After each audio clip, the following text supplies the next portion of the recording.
Di rumah keluarga Ibu Arka. "Sih, anakmu mau emangnya diadakan acaranya di sini?"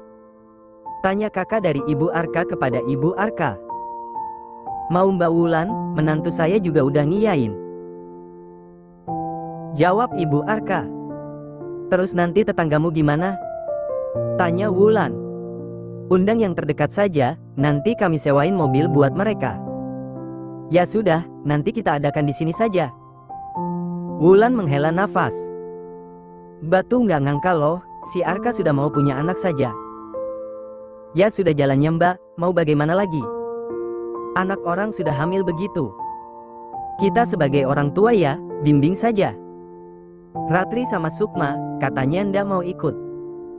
"Malu sama kelakuan anakmu. Masa mereka punya menantu keponakan, tante-tante tua?" Wulan membicarakan dua saudara Ibu Arka lainnya, yang menolak menghadiri acara yang akan diadakan tersebut. "Ya sudah Mbak, kalau mereka ndak mau ikut. Toh ini juga acaranya Arka sama istrinya.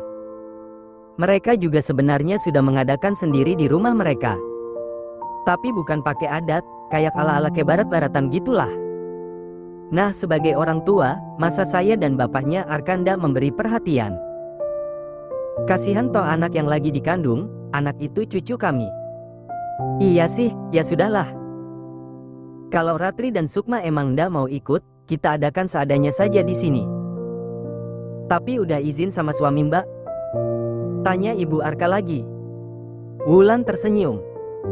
"Suami Mbak dari dulu mana pernah riwah, orangnya tahu sendiri kan?" Iya saja." Ibu Arka tersenyum. "Iya, Mbak," jawabnya kemudian. Sore harinya di penthouse, ketika Amanda sudah pulang kerja dan Arka kembali dari kampus. Arka tampak mengerjakan tugas di laptopnya, sementara Amanda sibuk dengan kertas, buku, serta pulpen. "Kamu ngapain, Manda?" tanya Arka pada Amanda dari kejauhan. Arka duduk di sofa sedang Amanda di kursi meja makan. "Ngerjain soal matematika, Kak," jawab Amanda sambil terus fokus ke atas kertas. "Matematika?" tanya Arka heran. "Iya," jawab Amanda singkat. Arka yang penasaran kini mendekat. Dan ternyata benar, Amanda tengah menyelesaikan soal matematika SMA. "Kirain kamu bohong," ujar Arka kemudian. "Ngapain aku bohong, ini tuh supaya anak kita pinter." Amanda memberi penjelasan. "Oh iya. Biar sejak dari dalam rahim, mereka merekam perilaku dan pemikiran ibunya. Dari awal hamil, aku sering gini di kantor. Main game TTS, atau mengerjakan soal fisika." Arka tersenyum, ia tidak tahu jika Amanda sebegitu perhatiannya dengan bayi mereka. Memperhatikan kecerdasan mereka sejak dalam kandungan. "Mau ngerjain bareng?" tanya Amanda seraya mendonggak dan menatap wajah Arka. Detik berikutnya mereka pun sudah terlihat mengerjakan soal-soal itu secara bersama-sama. Malam beranjak naik, pokok bahasan beralih ke ilmu pengetahuan alam. Arka membacakan buku-buku yang berhubungan dengan ilmu pengetahuan tersebut. Bayi-bayi mereka memberikan reaksi, mereka bergerak sangat aktif di perut ibunya. Tak lama setelah itu, Arka dan Amanda mulai mengatur jadwal. Setiap hari, mereka harus membacakan buku apa saja untuk bayi mereka. Bagi orang lain, ini mungkin terlalu berlebihan. Namun bagi mereka berdua, ini adalah sebuah perbuatan yang menyenangkan. Sekaligus membuat mereka merasa lebih dekat dengan bayi-bayi mereka. "Kak, persiapan 7 bulanan di rumah ibu nanti. Kita aja ya yang belanja," ujar Amanda pada suaminya. Ketika akhirnya mereka lelah mengerjakan soal dan kini mereka tengah makan. "Kasian ibu kalau mesti ngurusin, kan repot pasti." Lanjutnya lagi. "Kan ada EO sayang, aku udah sewa jasa EO. Biar kita nggak ribet, ibu nggak ribet." "Oh, aku pikir kamu ribetin ke ibu semua. Emang ada gitu EO buat acara 7 bulanan? Acara sunatan aja ada, apalagi 7 bulanan. Zaman sekarang itu, banyak jasa yang mempermudah kita." Prospek usaha itu kayaknya bagus ya, Kak. Ujar Amanda. Usaha EO? Tanya Arka. Iya, EO. Aku sama Rio ada rencana mau buka EO sih. Tapi baru sebatas rencana dulu, soalnya masih riwet sama urusan syuting dan lain-lain. Tapi aku sama Rio dari dulu emang pengen usaha juga di bidang itu. Kamu belum punya modalnya? Tanya Amanda. Salah satunya itu. Ujar Arka. Mau aku modalin? Tanya Amanda lagi. Arka menggeleng. Jangan, Manda. Aku pakai uang aku sendiri dan Rio juga gitu. Biar kalau ada apa-apa, pertanggungjawabannya ya cuma sebatas kita berdua selaku yang punya modal. Lagi pula pasangan itu sebaiknya jangan punya bisnis bersama. Kenapa emangnya? Nanti malah melibatkan perasaan dan lain-lain, jadinya malah kacau. Sesama teman aja sebenarnya nggak bagus kalau bisnis bareng, pasti ada aja cekcoknya suatu saat nanti. Tapi karena aku sama Rio udah saling percaya, ya udah. Kita bakal jalanin itu nantinya. Oh ya udah.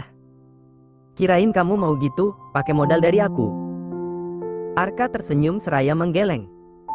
Jangan tersinggung loh, Kak. Aku beneran nawarin sebagai orang yang peduli, bukan mau merendahkan kamu. Iya, aku ngerti kok. Dan aku gak marah sama sekali. Cuma ya, jawaban dari aku itu tadi. Aku bener-bener mau merintis sendiri. Kalau dimodalin terus, entar aku keenakan. Malah gak fokus di kekurangan bisnis itu sendiri. Maksudnya, kamu pebisnis kan? Iya. Kamu tahu dong, kalau bisnis itu gak gampang. Amanda mengangguk. Kalau seandainya aku terus dimodalin, bisnisnya gagal, terus kamu kasihan, aku dimodalin lagi. Aku gak akan belajar tentang kenapa bisnis aku bisa gagal. Karena aku ngerasa punya backingan yang selalu siap kasih aku modal lagi kalau aku gagal. Aku akan jalan di tempat, melakukan kesalahan yang sama karena nggak punya kekhawatiran. Amanda tersenyum, sejujurnya ia memang ingin memberikan modal pada Arka jika ia memang ingin berusaha. Namun ini semua juga merupakan salah satu cara Amanda untuk menguji anak muda itu. Apakah ia memiliki niat untuk memanfaatkan dirinya atau tidak? Sejauh ini, Arka memang tidak seperti itu. Amanda tak salah percaya pada hatinya. Karena hatinya mengatakan, Arka memanglah suami dan calon ayah yang baik. Manda, kamu marah ya? Aku ngomong gini. Kali ini gantian Arka yang khawatir. Ia takut istrinya itu tersinggung mengenai apa yang baru saja ia ucapkan. Amanda menatap Arka lalu menggeleng. Enggak, Kak. Aku justru semakin bangga sama kamu, sama semua pemikiran kamu. Boleh aku jatuh cinta lagi hari ini sama kamu? Arka membuang pandangannya seraya tersenyum. Selain menggoda di ranjang, Amanda juga jago dalam menjadi buaya betina. Oh ya, aku punya sesuatu buat kamu. Ujar Amanda kemudian. Apa? Tanya Arka. Amanda lalu beranjak ke dalam kamar. Tak lama kemudian ia keluar dengan sebuah gitar, yang tampaknya baru saja dibeli. Itu gitar siapa, Manda? Tanya Arka heran. Karena tadi di kamar, ia tidak melihat adanya alat musik tersebut. Aku beliin ini buat kamu. Buat aku? Iya, tadi aku umpetin di lemari bawah. Kali aja kamu mau bikin konten atau apa? Tapi yang pasti, biar kamu bisa nyanyi di depan aku. Soalnya kalau di kafe kan, kamu nyanyi buat semua orang. Sekarang aku mau egois, maunya buat aku sendiri. Arka tertawa lalu menerima gitar tersebut. Jujur ia sedikit terkejut karena ini harganya cukup mahal. Ia saja berpikir 2 kali untuk membelinya. Kamu suka? Tanya Amanda. Suka banget, makasih ya. Nanti kalau honor aku udah dibayar, aku juga mau beliin kamu sesuatu. Aku nggak minta dibales loh, Kak. Ujar Amanda. Aku juga bukan mau bales, tapi pengen aja. Amanda tersenyum. Iya, jawabnya kemudian. Pada menit-menit berikutnya, ketika senar gitar tersebut telah disetel, Arka mulai bernyanyi di hadapan istrinya. Kadang Amanda tersenyum, kadang tersipu malu, menerima gombalan Arka yang ia kemukakan lewat lagu. Lalu mereka pun terlihat bernyanyi bersama-sama. Sehari sebelum acara 7 bulanan dimulai, Arka dan Amanda sudah datang ke rumah saudara ibu Arka. Tepat sesaat keduanya telah menyelesaikan urusan masing-masing. Arka selesai kuliah dan Amanda selesai bekerja. Amanda dikenalkan pada keluarga Arka dari pihak ibunya dan juga beberapa dari pihak ayah tirinya. Semua keluarga ibu dan ayah tirinya pun tertegun. Ternyata tante-tante dalam dugaan mereka selama ini sangat berbeda jauh dengan apa yang mereka lihat. Ibu dan ayah tiri Arka tidak memiliki foto Amanda. Baik Amanda maupun Arka sendiri tak pernah memposting kebahagiaan mereka di laman sosial media. Maka ketika keluarga kedua belah pihak menerima kabar jika Arka menikahi seseorang yang berusia 10 tahun lebih tua darinya, pikiran mereka langsung kemana-mana. Karena mereka tidak melihat Amanda bahkan melalui foto sekalipun. Mereka pikir istri Arka mirip ibu-ibu anak 5 yang tua dan lebih pantas menjadi ibunya. Karena mindset orang di negara ini, jika sudah berusia 30 tahun itu berarti tua. Padahal bintang drama Korea berhamburan, yang berusia di atas 30 tetapi masih seperti ABG. Itu artinya, tua di usia 30-an itu hanyalah perihal tata cara merawat diri dan juga mindset. Setelah melihat wujud Amanda, anggapan mereka pun seketika lenyap. Meski saat ini Amanda mengalami kenaikan berat badan akibat mengandung, namun kecantikannya tak berubah. Ia justru terlihat lebih glowing akibat hormon kehamilannya itu. "Ini toh mantumu?" bisik Wulan pada ibu Arka. "Cantik. Lanjutnya lagi. Makanya, jangan terlalu cepat berprasangka toh." Ibu Arka memberikan lirikan seraya tersenyum. Amanda mencium tangan para orang tua atau yang dituakan di sana. Mereka semua terkesima dengan tata krama wanita itu. "Cantik ya, istrinya Mas Arka."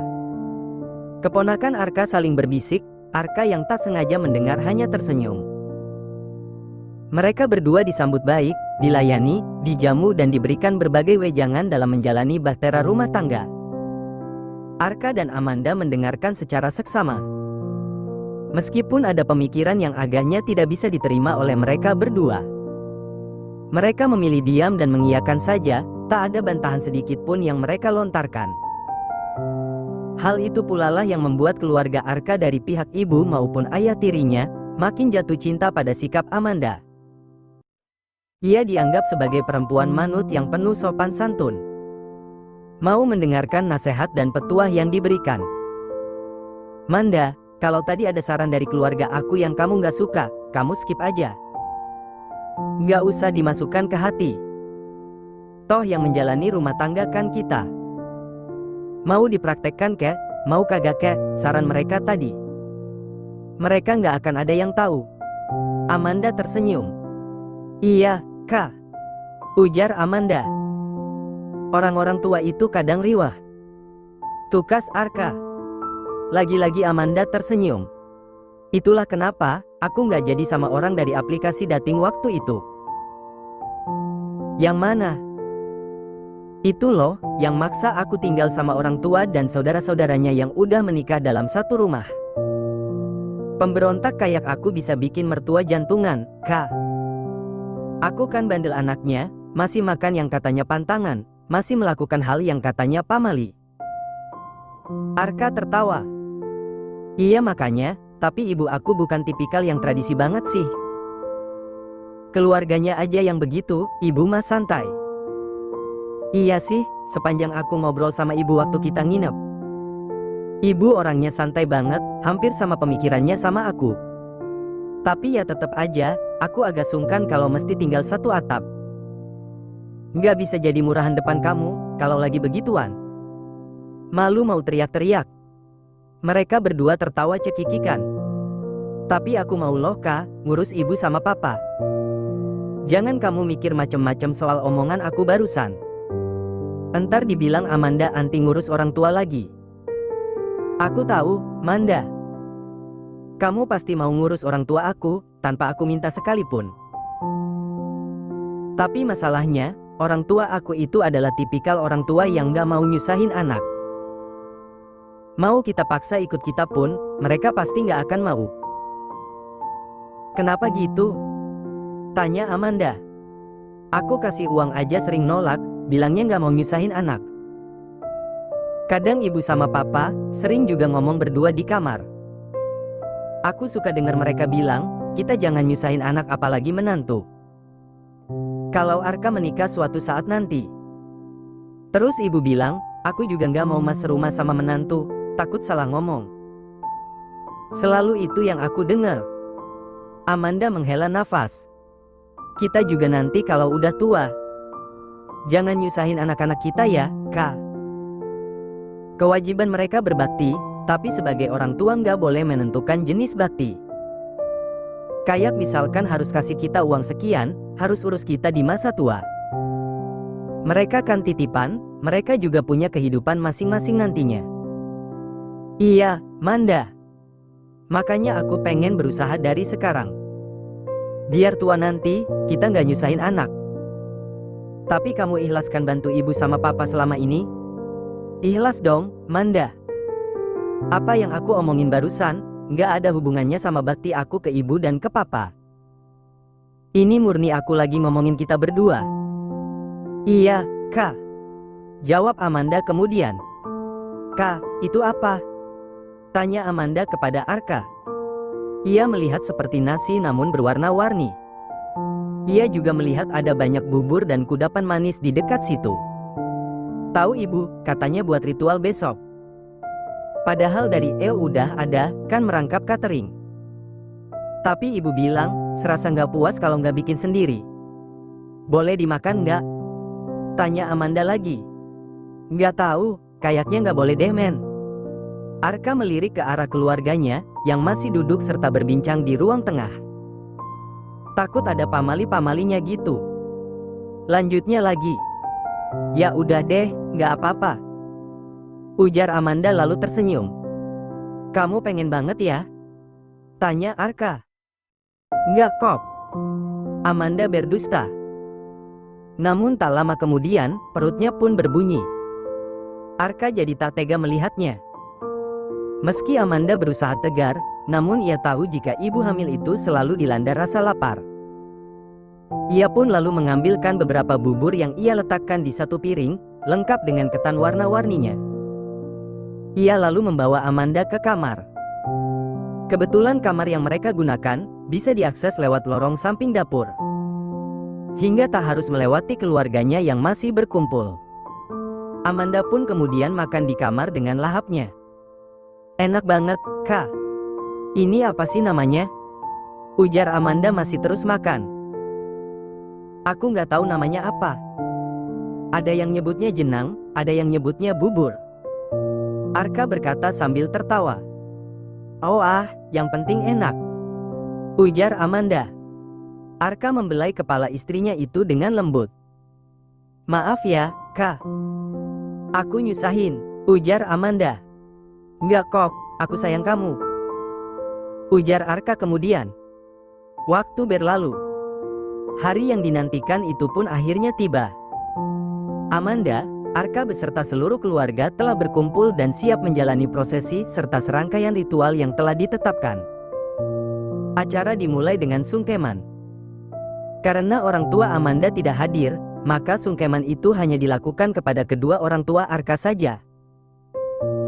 Jujur hati Amanda agak sedih pada saat itu, karena ibunya sudah tidak ada dan ayahnya kini bersama perempuan lain. Dalam hati kecilnya, ia juga ingin didampingi oleh orang tua pada saat seperti ini. Hormon kehamilan telah merubah Amanda yang dulu tegar dan tampak keras hati, menjadi Amanda yang begitu rapuh serta gampang terenyuh. Ia menangis saat prosesi sungkeman itu. Teringat akan kedua orang tuanya yang tak bisa hadir bersamanya. Arka yang seakan mengetahui isi hati dan kepala istrinya tersebut, mencoba menenangkan Amanda. Lalu acara pun berlanjut ke prosesi selanjutnya, yakni siraman atau mandi, yang bertujuan untuk menyucikan ibu serta calon bayi secara lahir batin. Dalam balutan kain batik, Amanda duduk dan disiram dengan air siraman yang telah ditaburi kembang setaman. 7 orang terpilih, satu persatu mulai menyiram Amanda dengan gayung yang terbuat dari batok kelapa. Prosesi ini dimulai dari orang yang paling tua di keluarga, kemudian dilanjutkan dengan yang lainnya. Usai siraman, acara berlanjut ke prosesi-prosesi selanjutnya, seperti ngerogoh cengkir, brojolan, membelah cengkir hingga pantes-pantesan. Di mana Amanda berganti baju hingga 7 kali. Amanda tak pernah tahu soal tradisi ini, sehingga banyak sekali hal yang membuatnya takjub sekaligus heran. Usai tadi menangis saat sungkeman, ia pun kini jadi banyak tersenyum. Karena menerima energi positif dari orang-orang yang ada di dekatnya. Seluruh rangkaian pun mereka jalani sampai selesai. Hingga ketika mereka akhirnya pulang ke rumah, kenangan akan keseruan hari itu masih tersisa. Hari-hari pun berlanjut, Amanda kini mulai menjalani kehamilannya di bulan ke-7. Perutnya sudah semakin membuncit, mengingat ada bayi kembar yang tumbuh di dalam sana. Belum lagi air ketubannya yang cukup banyak, hingga membuat kehamilan itu persis seperti kehamilan 9 bulan. Namun Amanda masih saja aktif bekerja dan pergi ke sana-sini. Wanita itu memang tangguh, tak sedikit pun kehamilan itu membuatnya menjadi pemalas. Hanya terkadang ia sedikit manja dan menyebalkan. Serta gairahnya yang kian menggila di ranjang. Kadang Arka harus menegur dan mengingatkan dirinya, jika terlalu aktif dan antusias terhadap sesuatu yang melelahkan. Arka takut terjadi apa-apa pada Amanda dan juga bayi mereka. Biasanya perempuan itu akan menurut dan tak pernah membantah, karena ia tak ingin ribut dengan Arka. Amanda adalah wanita yang mencintai ketenangan dan membenci pertengkaran. Meski kadang sering terjadi cekcok kecil di antara mereka, namun itu tak pernah berlangsung lama. Jika tidak Amanda yang meminta maaf, maka Arka yang akan melakukannya. Bagi mereka, yang terpenting dalam rumah tangga itu adalah bicara. Jika dipendam, maka pasangan kita mungkin tidak akan mampu mengetahui secara pasti apa yang kita rasakan sesungguhnya. Apa-apa itu ngomong, Manda. Dikomunikasikan sama aku. Kamu kira suami kamu ini Roy Kimochi, bisa mencium bau-bau isi hati kamu? Begitulah hal yang sering diucapkan Arka, ketika Amanda menyimpan sesuatu dan akhirnya mereka menjadi salah paham lalu bertengkar. Sejak itulah, mereka selalu berusaha untuk berkomunikasi dengan baik. Sayang, udah siap? Arka bertanya pada Amanda yang masih memakai lotion di tangannya. Bentar, dikit lagi. Amanda membereskan lotionnya lalu mengambil tas. Arka meraih tas itu dan membawanya. Makasih ya, Kak. Ujar Amanda. Iya, ayo. Ujar Arka kemudian. Mereka berdua pun meninggalkan tempat itu, untuk menuju halaman parkir. Sesampainya di mobil, Arka juga membantu Amanda untuk masuk, karena wanita itu cukup kesulitan dengan keadaan perutnya yang membesar. Haduh. Ujar Amanda mengatur nafas, ketika dirinya berhasil masuk ke dalam mobil. Maaf ya, Kak. Aku nyusahin. Ujarnya sambil tertawa. Bengkak banget ini semua, jadi susah mau ngapain aja. Lanjutnya lagi. Arka tersenyum lalu menutup pintu mobil, ia beralih ke sisi kemudi dan kemudian masuk. Tak lupa ia memasangkan seat belt pada istrinya itu. Kamu tadi udah habisin belum susunya? Tanya Arka. Ia tak melihat apakah susu hamil yang tadi ia buat, sudah diminum atau belum oleh Amanda. Udah kok, Kak. Makanan sama minuman mana sih yang aku lewatkan? Ujarnya masih sambil tertawa. Arka pun ikut tertawa, lalu menghidupkan mesin mobil. Sesaat kemudian, mobil itu pun mulai merayap. Di sepanjang perjalanan, mereka terlibat perbincangan pagi yang hangat. Sesekali Arka mengusap perut istrinya itu. Mereka sekarang udah makin aktif, Kak. Amanda menatap perutnya lalu tersenyum pada Arka. Iya, semalam aku lihat pas kamu tidur. Kok perut kamu jadi agak miring sebelah. Aku pegang, terus salah satu dari mereka kayak nendang gitu. Aku kaget loh. Ujar Arka seraya menatap ke jalan. Ia berkata dengan nada setengah tertawa. Udah mulai berasa sakit tendangannya. Oh, iya. Arka menoleh seraya menatap istrinya itu dengan iba. Maaf ya, sayang. Kalau bisa dipindahin mah, pindahin ke aku aja. Kasihan aku, sama kamu. Arka kembali mengusap perut istrinya. Lalu, satu tendangan pun ia terima. Heh. Keduanya sama-sama berujar seraya menatap perut Amanda. Nggak boleh gitu, Dek. Itu Papa, tahu. Ujar Amanda kemudian. Ia seolah sedang menegur bayi-bayinya. Tahu nih, masa kayak gitu sama Papa. Ujar Arka menimpali. Buat bikin kamu itu, Papa sampai capek banget tahu nggak? Amanda tertawa hingga hampir tersedak mendengar pernyataan tersebut. Sementara Arka berusaha menahan senyumannya, meski tak berhasil banyak. Mana mama minta mulu ya, Pa? Amanda menimpali candaan suaminya. Iya, permintaannya banyak banget. Minta dari depan lah, belakang, samping, duduk, berdiri, minta lebih dalam. Udah mentok, minta didalemin lagi. Dikira punya papa sepanjang pipa paralon kamar mandi kali. Hahaha. Kali ini Amanda enggak kak. Arka pun tak kuasa menahan tawanya, meski ia harus terus berkonsentrasi dalam hal mengemudi. Emang aku seriwe itu ya, Kak? Kalau kita lagi begituan? Beh, bukan lagi. Berhubung enak aja, aku kasih datu semua yang kamu mau. Amanda dan Arka bersitatap sejenak sambil tersenyum, sebelum akhirnya Arka kembali menatap ke depan. Makasih ya, Kak. Udah kasih semua yang aku minta. Sama-sama, aku juga makasih sama kamu atas semuanya. Aku nggak tahu, kenapa aku jadi semurahan itu kalau udah sama kamu di ranjang. Lagi-lagi mereka berdua mengembangkan senyum di bibir masing-masing. Kali ini Amanda berkata dengan nada sedikit malu-malu, ia membuang tatapannya jauh ke jalan. Nggak apa-apa, aku suka kok. Aku suka sifat liar kamu, kalau lagi sama aku. Kamu bikin aku puas banget. Aku juga nggak ngangka bakalan kayak gini sih. Waktu kita nikah itu, aku bahkan nggak ada rasa apa-apa loh sama kamu. Cuma pas turun tangga, aku kagum aja sama ketampanan kamu. Aku belum ada rasa cinta atau apa saat itu.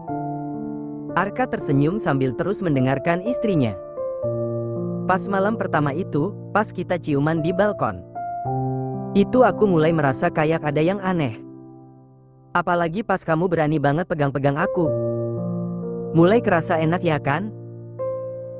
Seloroh Arka. Iya, pas akhirnya kita begituan. Aku kaget, rasanya seenak itu. Sampai pagi loh, masih kerasa enaknya di perut aku. Lama-kelamaan, aku jadi makin sayang sama kamu. Arka menghentikan mobilnya, lalu mencium bibir Amanda. Wanita yang tengah bergairah itu pun membalasnya dengan sangat. Ciuman pun menjadi panas, hingga tanpa sadar Amanda membuka kancing kemejanya sendiri. Namun kemudian Arka menghentikan semuanya. Kita udah sampai loh, sayang. Ujarnya kemudian. Hah? Amanda baru menyadari jika mobil mereka telah berada di depan lobi kantor. Arka pun tersenyum. Yah, coba tadi di rumah kita komunikasi kayak gini. Bisalah sebentar. Ujar Amanda sedikit kecewa. Lagi-lagi Arka tersenyum. Sabar ya, entar pas pulang aja. Mau berapa kali? Berkali-kali pokoknya. Iya, entar aku hajar. Keduanya sama-sama tertawa. Amanda kini merapikan rambut dan juga kancing bajunya yang sempat terbuka. Aku pergi ya.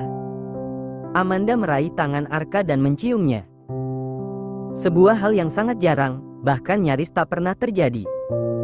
Arka pun begitu terharu menerima perlakuan itu. Hati-hati ya sayang. Iya, dah. Arka masih terus memperhatikan istrinya, hingga menghilang di balik pintu lobi. Kak. Tiba-tiba Rio menelpon. Kenapa, Ri? Tanya Arka. Lo dapat pesen nggak dari Mbak Arni? Katanya kita disuruh ke kantor sekarang. Jeremy sama Philip pengen ketemu. Karena ada hal penting mengenai gue sama lo, yang harus segera dibicarakan. Tadi sih kayaknya ada notifikasi dari Mbak Arni, tapi gue belum baca isinya apaan. Ya udah ntar cek dulu. Kalau sama, lo jemput gue di kampus. Gue nggak bawa motor soalnya. Oke. Bentar. Arka mengecek laman pesan di WhatsApp miliknya.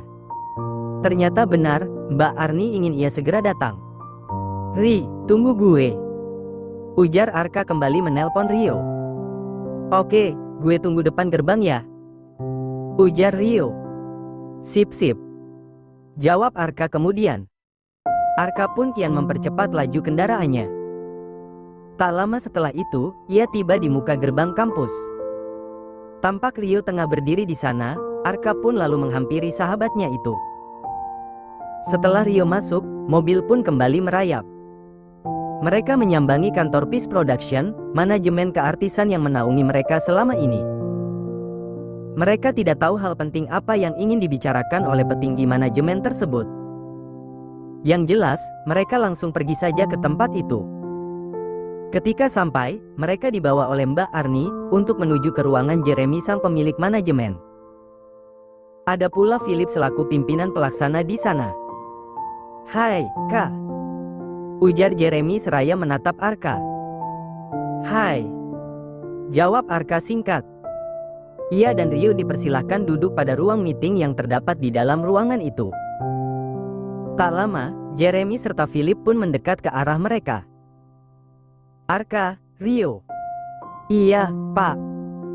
Jawab mereka berdua di waktu yang nyaris bersamaan. Oke, gue nggak mau buang-buang waktu. Jeremy menatap Arka dan juga Rio yang kini harap-harap cemas, mereka tak tahu apa yang sebenarnya tengah terjadi. Namun melihat ekspresi wajah para petinggi tersebut, tampaknya ini bukan sebuah kabar yang baik. Gue, Philip, dan semua jajaran manajemen ini, tahu soal pernikahan siri yang lo jalani. Ada seseorang yang ngasih tahu ke kita. Arka dan Rio terhenyak, mereka tak menyangka dengan apa yang mereka dengar. Kini, mereka menjadi begitu gugup. Sebuah kecemasan pun menyeruak. Gini, Kak. Gue dan yang lain gak peduli, itu urusan pribadi lo.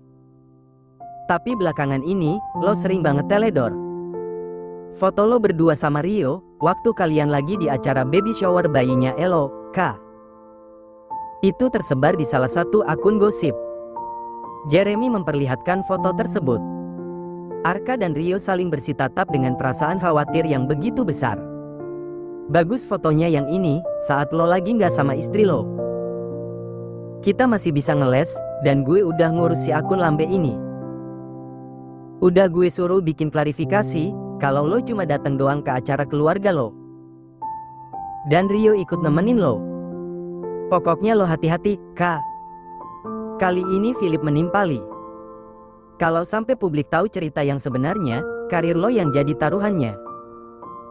Lo sekarang lagi perlahan naik ke permukaan, banyak yang mengidolakan lo. Terutama anak-anak muda. Tawaran syuting lo juga udah banyak di list kita. Jangan sampai gara-gara keteledoran lo, semua ini jadi kacau. Rezeki lo ada di dunia entertain ini kan?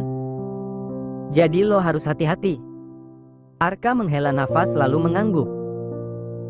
Ia kemudian mengungkapkan permintaan maafnya kepada para petinggi manajemen yang menaunginya tersebut. Tak lama setelah itu, Arka dan Rio pun keluar dari dalam kantor. Tampak mereka berpapasan dengan Robert, yang baru saja hendak masuk ke dalam. Robert dan mereka sempat beradu tatap, meski akhirnya sama-sama berlalu. Gue yakin, ini ulahnya dia. Ujar Rio. Ia seakan begitu marah pada Robert, sementara Arka tampak gusar karena masih memikirkan kejadian ini.